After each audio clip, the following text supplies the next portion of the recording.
It was the weapon you could cycle fast, the one that let trained men put more lead downrange than most bolt rifles of the era. For many, it was a small miracle of rate and reliability that saved lives in the scramble of close combat. But war is always the test of a tool's hidden faults. Rain would soak pouches and leather, the grit of shell-torn earth would pack into recesses, and men, exhausted, scared, and hurried, would reload in the worst possible ways. In those cramped seconds under splintered timber and shouting officers, one quiet design choice could become a fault line. The very rim on the .303 cartridge, the tiny flange at the base of the brass that made the cartridge work in the chamber, could catch on its neighbor in the magazine. The result, a jam, a frozen feed, a rifle that refused to chamber the next round. In the hands of a man who had learned the rifle's strengths and relied on them, that jam could mean the difference between firing another accurate volley and scrambling with fingers that would not obey. Soldiers remember the Lee-Enfield in two voices. One voice is reverent, the mad-minute stories of men who could empty a 10-round magazine and reload in a blink, who could put 15 or more aimed shots on a man-shaped target at 300 yards within a minute. That speed made the Enfield legendary. The other voice is quieter, edged with annoyance. Men who cursed rimmed cartridges and dirty magazines, men who swore they'd seen rounds climb and lock and leave them empty when the Germans were charging. Both voices are true, and the tension between them is what we're about to pull apart. The Lee-Enfield story begins before the First World War. The design's roots trace back to the 1890s. A short magazine version, the SMLE or Short Magazine Lee-Enfield, was introduced in the early 1900s and became the infantry rifle the British Empire trained with for decades. The model most associated with the name, the SMLE No. 1 Mk3, was standardized in the years before the Great War, and then continually updated in the interwar period and into World War II. It served in both world wars and in many parts of the globe long after. What made the Lee-Enfield special and widely loved were a few deliberate design choices. It used the .303 British cartridge, a rimmed centerfire round that had been in British service for decades. It had a detachable 10-round magazine, but in service that magazine was fixed and fed with charger stripper clips, 5 rounds at a time pushed down into the internal magazine.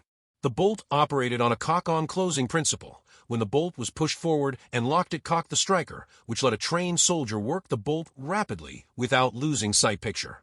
The window of fire that opened from those features made the Lee-Enfield arguably the fastest bolt-action service rifle of its day. The Mad Minute burned this image into military folklore. Musketry instructors taught men to load from bandoliers and to work the bolt without breaking aim, 15 aimed shots at 300 yards, a benchmark of proficiency. In practice, expert riflemen could do far more. Accounts and demonstrations show rates that stunned contemporary observers. That capacity changed how British platoons fought. Accurate, rapid fire from riflemen could pin enemy positions, break counterattacks, and buy time for machine guns to be brought to bear. Yet the rifle's evolution was a history of trade-offs. The .303 cartridge was a rim design, a product of 19th century cartridge thinking. Rimmed cartridges had advantages in head spacing and extraction for single-shot and early magazine weapons. But when combined with high-capacity strip-fed boxes, high rates of fire, and the chaos of combat reloading, the rim could become a liability. When rounds stacked incorrectly in the magazine, the rim of one case could snag behind the rim of the one below it, a condition known as rimlock. In calm conditions with careful loading, rimlock was rare. Under stress, under mud, or when a charger was forced in at an angle, it could happen. The rifle itself, fundamentally sound, could be defeated by the geometry of its ammunition and the urgency of its users. Development and deployment followed the arc of empire and war. The SMLE's initial adoption in the first decade of the 1900s made it the main British service rifle through 1918. After the First World War, production and pattern changes continued. By the late 1930s and into World War II, more modern marks, including the No. 4 series, began to appear alongside older SMLEs. Production during World War II was dispersed across factories in Britain, Australia, Canada, and other Dominion Arms works, a necessity when weapons had to be produced in huge numbers. The Enfield family was everywhere: deserts of North Africa, the hedgerows of Normandy, the jungles of Burma. Its presence across theaters made any design flaw more than theoretical. It became a practical question for millions of men. The technical details matter because they explain why a small thing could cascade into danger.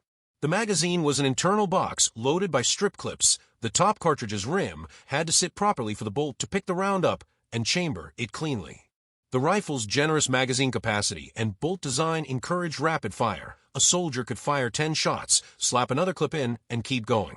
But fast reloading in the dark or with cold, numb hands could tilt one rim over another, and a jam would stop that dance. Repair in the field required clear heads and clean hands. Clear the magazine, strip the rounds, reseat them properly. Noisy, dangerous work when the enemy was close. Contemporary manuals assumed trained soldiers and clean ammunition. The realities of 1940s war often did not match those assumptions. Ammunition was sometimes corroded or dented by transport. Magazines picked up grit, and chargers were slammed home by panicking troops. The Enfield could endure enormous punishment and still fire when maintained. But its Achilles heel, the rimmed cartridge feeding into a box designed for stacking, was not elegant under stress.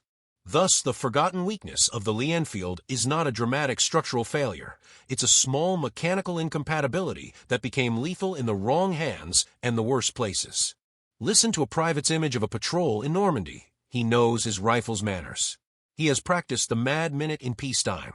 Now, in a hedgerow, when German rounds pick out the sky, he shoves a clip into the Enfield and, for the first time, finds one cartridge refuses to fall into place.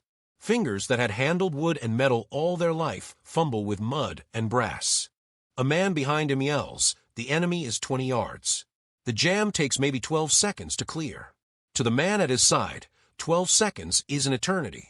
That private would later tell comrades not all guns are the same in common blood. Form and history mattered less than the small things in the fight. A rim, a magazine, a hand slipping on wet metal. The Lee-Enfield's strength was also its undoing. Its speed, that famous mad minute, depended on a perfect chain of motions, the bolt sliding, the magazine feeding, the soldier reloading in rhythm. But in the field, rhythm rarely survived first contact. Mud, rain, dust, they became enemies too. British and Commonwealth soldiers found that fine sand in North Africa or jungle grit in Burma could foul the bolt and magazine in hours. The rifle's close-fitting action, so smooth in training, turned sluggish when the chamber heated and grime built up. It was still serviceable, but soldiers learned to nurse it like a temperamental engine. The biggest weakness, though, wasn't mechanical wear, it was the ammunition. The .303 British round had a pronounced rim, and if those rims overlapped the wrong way when loaded, the top cartridge could jam. This rimlock was notorious enough that soldiers developed their own rituals to prevent it, checking each charger by feel, tapping it against a boot heel before loading, even discarding suspect clips entirely. Manuals warned about it, but training time and chaos meant warnings faded fast. In battle, rimlock could be fatal. A rifleman in Italy once recalled in his diary that his Enfield locked solid during a firefight outside Casino. The bolt would not budge, the magazine frozen, with a round half fed. His section was pinned for 30 seconds while he pried the jam free with his bayonet. He survived, but the moment never left him. Statistically, the Enfield's jamming rate was still lower than many other rifles of the era, but perception is everything when you're under fire. To the men who faced an enemy 10 paces away, one jam meant betrayal. The myth of the perfect rifle cracked, and in its place came distrust. Another subtle flaw lay in what made the rifle feel powerful, its double-stacked 10-round magazine. That was twice the capacity of the German Karabiner 98K, and it meant British soldiers could stay in the fight longer. But that capacity had costs. The magazine spring was under greater tension, and if bent or fouled, it could feed erratically. Field replacement magazines weren't common. Each rifle was supposed to keep its own, so a damaged spring might haunt a soldier for weeks. In long firefights, overheating was also a silent killer. The Enfield's barrel, especially on older SMLE models, wasn't as thick as later rifles. Sustained rapid fire could make the metal so hot it expanded against the wood stock. The result? The bolt stiffened, the shots went wild, and accuracy dropped sharply. In desert heat, rifles warped. In jungle damp, the wood swelled. The Enfield was rugged, yes, but it wasn't immune to nature. A report from the Burma campaign noted that Enfields functioned admirably when clean, but once the bore fouled or the extractor clogged with grime, jams became inevitable. Soldiers adapted by stripping the bolt daily, often under firelight, wiping every inch with rags and bits of oil. It became ritual, not respect but survival. Weapons shape behavior. When a rifle is fast and reliable, men fight aggressively. When it falters, hesitation creeps in. British soldiers who experience jams sometimes alter their tactics, firing slower, checking clips too often, losing seconds they couldn't afford. A small percentage change in rate of fire could decide the tempo of a skirmish. This is what made the Lee-Enfield's weakness so quietly devastating. It wasn't dramatic. It was subtle, cumulative, psychological. No explosion, no catastrophic break, just moments stolen by doubt. And yet the weapon endured. Because despite its quirks, it worked, when treated right. The British Army's maintenance culture evolved around that fact. Instructors drilled cleaning habits into recruits like prayer. Soldiers learned to know their rifle's mood. They even gave them nicknames, Old Girl, Trusty One, or occasionally, less polite names when the bolt stuck in mud. It's said that by 1944, a seasoned infantryman could tell from the sound of the bolt whether his rifle needed cleaning. That intimacy between man and weapon was rare, and it came from necessity. Combat records suggest that the Lee-Enfield stoppages, though infrequent, tended to occur in the worst environments, exactly where troops were most likely to die if their rifle failed. In the close-range ambushes of the Pacific or in North African dust storms, survival depended on split seconds. If a jam occurred in the open, soldiers often dropped to the ground, yanked the bolt, and tried to clear the obstruction, but this left them exposed.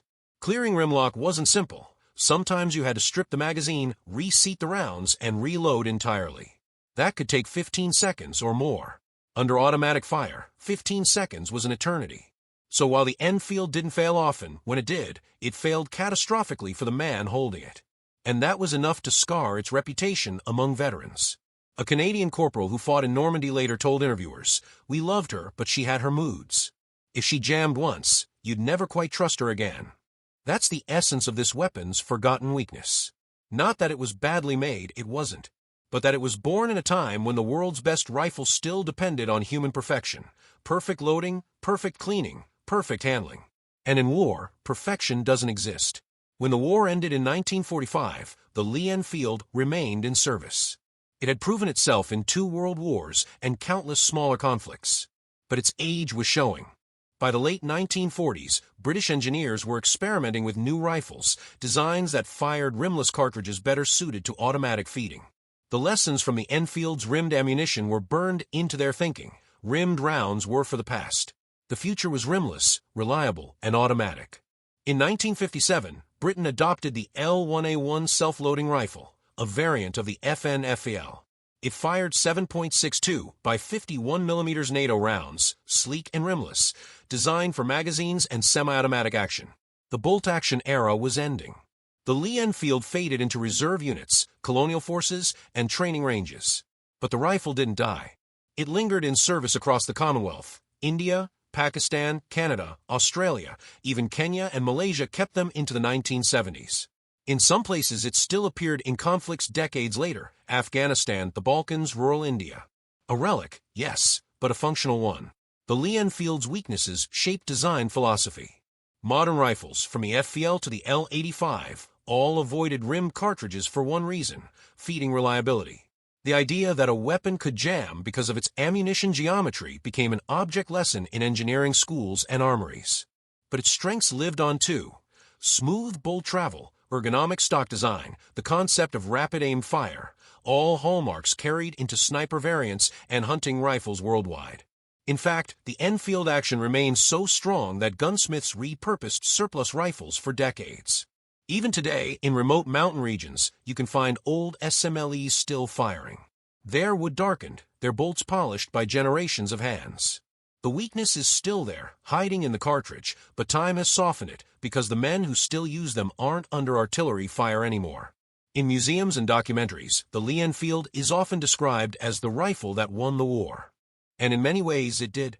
It was fast, accurate, durable, and it could outshoot almost anything else of its era in trained hands. But what history often leaves out are the quiet complaints, the jams that cost seconds, the rounds that misfed in mud. Those seconds didn't make it into the official reports. But they lived in memory, the kind of memory soldiers share only among themselves, in pubs and reunions, long after the medals have tarnished. So the forgotten weakness of the Lee-Enfield isn't just mechanical. It's symbolic. It's the reminder that even great weapons, like great nations, carry flaws hidden beneath their victories. The Enfield was both hero and hazard, savior and saboteur. And for every soldier who called it the best rifle ever made, there was another who whispered quietly, "It almost got me killed."